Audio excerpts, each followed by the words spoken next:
birth interventions and the confusing medical terms that go with them make this all seem like the birth process is best left to the professionals. But it can't be. The mother is the one doing the delivering. Everyone else is just helping it along. So I encourage both mother and father to take a brief moment to make yourself familiar with these processes, even if you intend to have a totally natural birth. Hi, this is Dr. Hobbs, restoring hope and health by finding the cause and the right combination for lifetime family wellness. Okay, so this information comes from chapter 10 of the book, How to Have Well-Adjusted Babies. All right, so understanding interventions is critical for both mother and father and anyone else assisting in the birth, because even though you will have a preferred plan, unexpected alternatives need to be considered before the moment of urgent need. So when you have no time to contemplate. So this will factor into the birth plan that we covered earlier. The UK, US, and New Zealand have historically high numbers of cesareans. Italy has really taken the lead with a whopping 39% of births by cesarean. Now, some suggest it's an age thing in these industrialized countries. But that doesn't fly, since Sweden has plenty of old people too, and only a 15% cesarean delivery rate in that same time period, around 2009.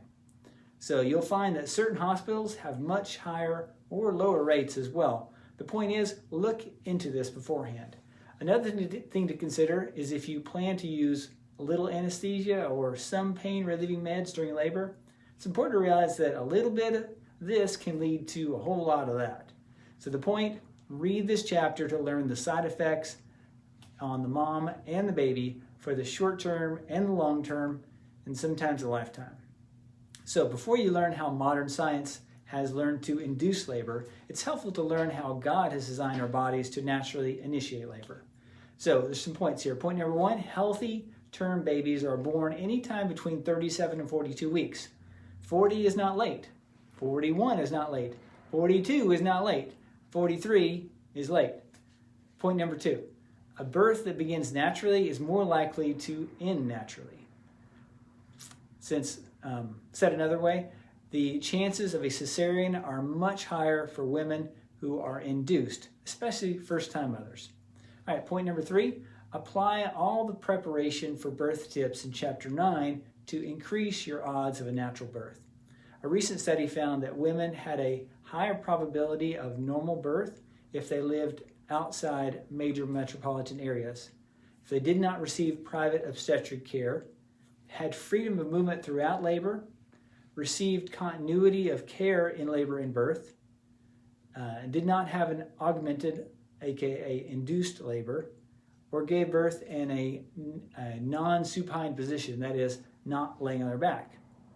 Notice that all those things are uncommon, and they all make it harder on the doctor to do their specialized medical procedures.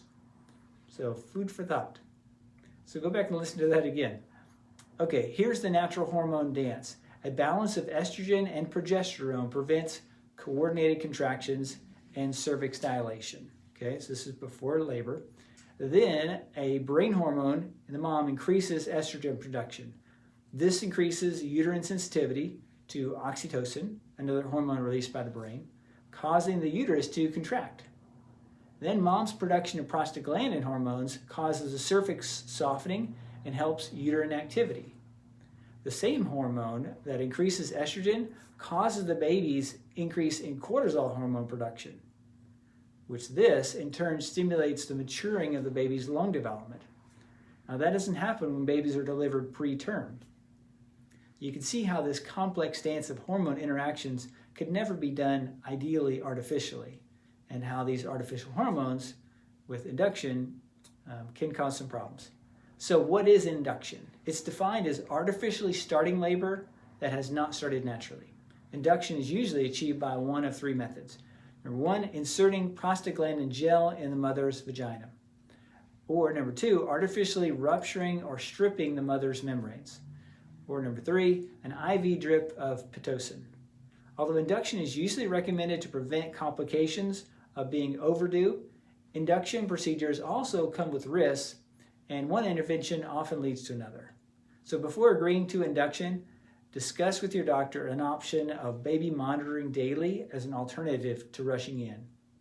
Now, that was a lot of information, but I implore you to read the whole chapter for the details of the pros and cons of each procedure and the common drugs used in labor, including epidurals, pudendal blocks, and local anesthesia of the perineum. So I'll comment on an additional two that are mentioned in the book. Vitamin K injections, previously linked to cancers, don't seem to have that link after all, even though the K was in a solution of benzyl alcohol.